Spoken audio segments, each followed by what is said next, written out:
Olá, eu sou o Dr. Mark Neumayer, urologista em Curitiba, e hoje a gente vai conversar sobre um assunto muito delicado, que é a disfunção erétil. Eu sei que você deve estar muito preocupado e também muito interessado em querer assistir esse vídeo até o final, e eu sugiro que você assista porque vai te ajudar a resolver esse problema.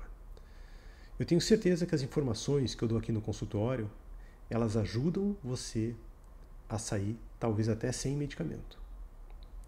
E eu vou explicar tudo sobre a disfunção, as causas, os motivos, as reações e o que eu costumo orientar para os meus pacientes aqui no meu consultório para ele poder superar essa situação. Primeiro ponto, eu quero dizer para vocês, primeiro ponto, eu quero definir a disfunção erétil. O que é a disfunção erétil? É quando você não consegue ter uma ereção com estímulo sexual, ou você não consegue manter essa ereção com estímulo sexual. E aqui eu quero já começar diferenciando isso da ejaculação precoce. Se você tem uma ereção, está na penetração, está no estímulo sexual, e tem um orgasmo e ejacula, e perdeu a ereção, isso não é disfunção erétil. Isso pode ser uma ejaculação precoce. Mas tem muita gente que, com ejaculação precoce, que acha que deveria manter essa ereção mesmo depois da ejaculação. Então isso não é normal, não é o comum você conseguir manter uma ereção após a ejaculação.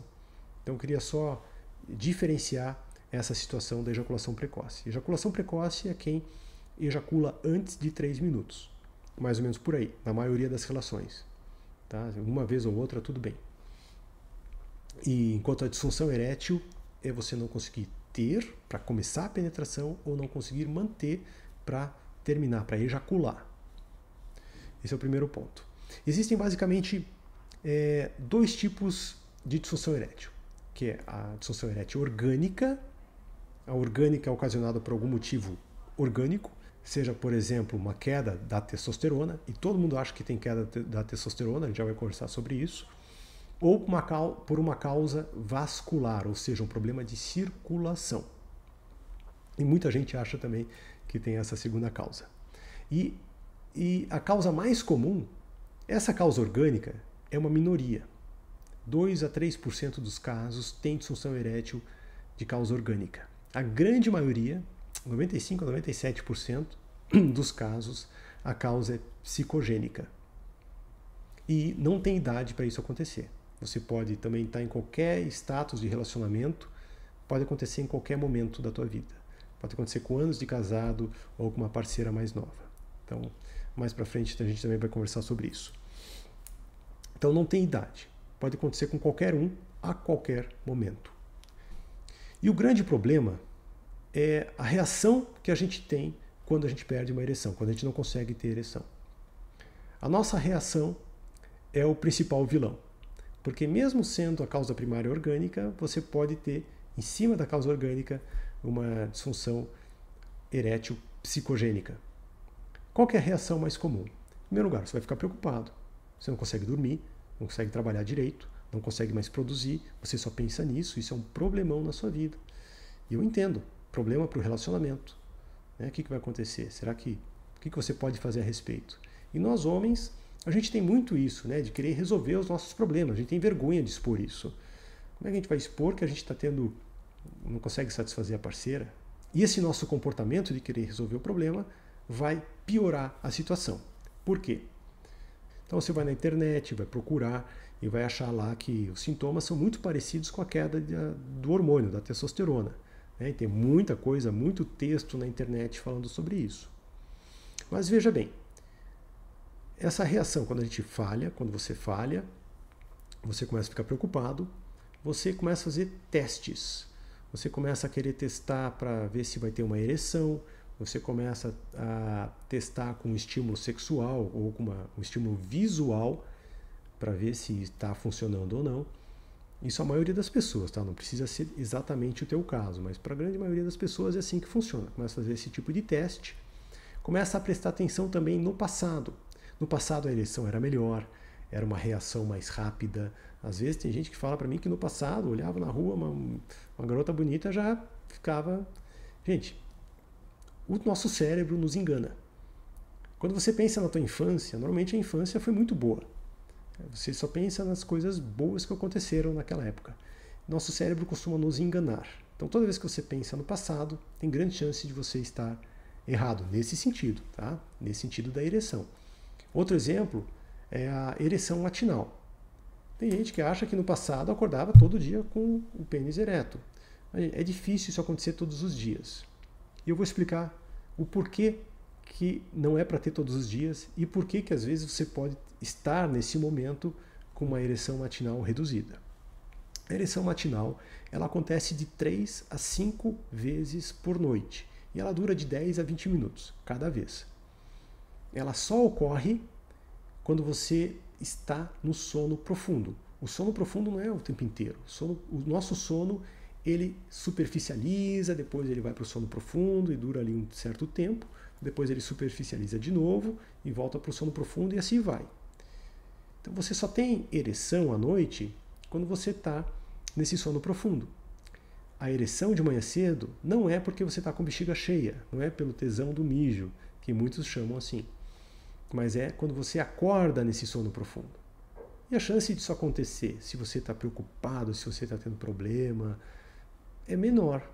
É menor de você acordar com essa ereção. Então pode ser que você esteja enfrentando esse tipo de problema. Outra coisa, quando você falha, você começa a ficar frustrado. E tua satisfação vai lá embaixo, teu prazer vai lá embaixo, se torna uma situação que você não quer mais enfrentar, é uma situação ruim. Você aumenta a tua insegurança, você aumenta a adrenalina, e a adrenalina é um grande vilão. Você fica num estado que não é mais prazeroso, você não quer mais enfrentar aquilo. E com o tempo você pode até interpretar como isso é uma queda da libido. Você acaba interpretando como se fosse uma queda de vontade, uma queda da libido. Você não quer mais ter aquela situação. E você começa a se cobrar. E isso só piora o quadro. Outra reação muito comum é você querer resolver o problema conscientemente. Ou seja, você vai para uma relação querendo mandar no seu órgão genital. Poxa, por que não está levantando? Levante agora, né? Você fica meio que tentando fazer voluntariamente, prestando atenção na tua ereção. O que também você não vai conseguir. Quando você presta atenção na tua ereção, é a mesma coisa que você apontar uma arma para a tua cabeça. Você consegue ter uma relação com uma arma apontada na tua cabeça? Você não consegue. A ereção, ela é uma reação a um estado de prazer e excitação. Então, se você está pensando na tua ereção, com uma arma apontada na tua cabeça, você não vai chegar nesse estado de excitação, de prazer. Não adianta querer forçar. E a mesma coisa também acontece para quem perde a ereção no meio da relação. Você está lá no bem bom, de repente vem aquela insegurança, você presta atenção para ver, poxa, será que não estou meio sentindo, não estou... E perde a ereção. Pode acontecer então pelo mesmo motivo no meio da relação. Então a disfunção erétil, ela pode ser por duas causas principais, tá? Causa orgânica, ou seja, causa orgânica é circulação, problema de circulação, e queda da testosterona, queda do hormônio. O problema da circulação, ela está muito mais presente em quem tem fator de risco cardiovascular. Então, quem tem colesterol muito alto, quem tem pressão alta, quem é obeso, quem tem já algum problema cardiológico. Por isso a gente chama até que o pênis é o termômetro do coração. E quem tem problema de coração? São pessoas acima de 50, 60 anos de idade. Tabagismo também é um fator de risco. Esse problema de circulação, ele não acontece do dia para a noite. Ele vai gradativamente. Por quê? Porque é um problema de entupimento de artéria. Não chega mais o sangue suficiente para você ter uma ereção boa. E isso não é do dia para a noite. Isso vai gradativamente, de acordo com os meses, às vezes anos. Então você tem lá uma ereção de 100%, um pênis muito rígido na hora H, mas depois de alguns meses já não é mais 100%, pode ser de 80%, 90%, e vai caindo gradativamente até um ponto que você não consegue mais ter uma penetração. Para você ter penetração, a gente consegue ali com 70%, a gente consegue ter penetração. Abaixo disso já é mais difícil. Então, ele é gradativo. E, quem sofre disso tem esses fatores de risco e está numa idade mais avançada. A queda da testosterona, ela não acontece para todo mundo. Ela é muito rara. Tá? 10% dos homens vão ter isso. Fontes que falam que é um pouco mais, outras fontes que falam um pouco menos. Mas na prática, mesmo no consultório, é muito raro. A testosterona, ela vai caindo no decorrer da idade. Mas não é isso que define. Tem pacientes que têm testosterona baixa e que são, parecem muito mais adolescentes do que muita gente. Então não é esse o fator definidor. Mas a gente acaba também, em alguns casos, dosando a testosterona aqui no consultório. Sem problema nenhum. A gente acaba dosando aqui no consultório. E a queda da testosterona, então, também está nesse tipo de paciente, com idade um pouco mais avançada, assim, a partir de 60, 70 anos de idade. Alguns outros casos, claro, raros, você vai ter em idade mais precoce. Mas é normal você achar que é testosterona baixa. Mas vamos pelo mais comum. O mais comum é o psicogênico. E o psicogênico acontece em qualquer idade. Mas quando você é jovem eu digo ali, começou a atividade sexual até os 50 anos de idade, psicogênico é quase a regra. E ela não acontece de forma insidiosa. Ela acontece de uma hora para outra. Em algum momento você falhou. Você não teve essa perda de ereção gradativa. E aí veio essa bola de neve da reação que eu comentei antes. Você começou a fazer testes, começou a prestar atenção na tua ereção, e toda vez que você presta atenção na tua ereção, é uma arma apontada para a tua cabeça. Você tem que pensar no prazer.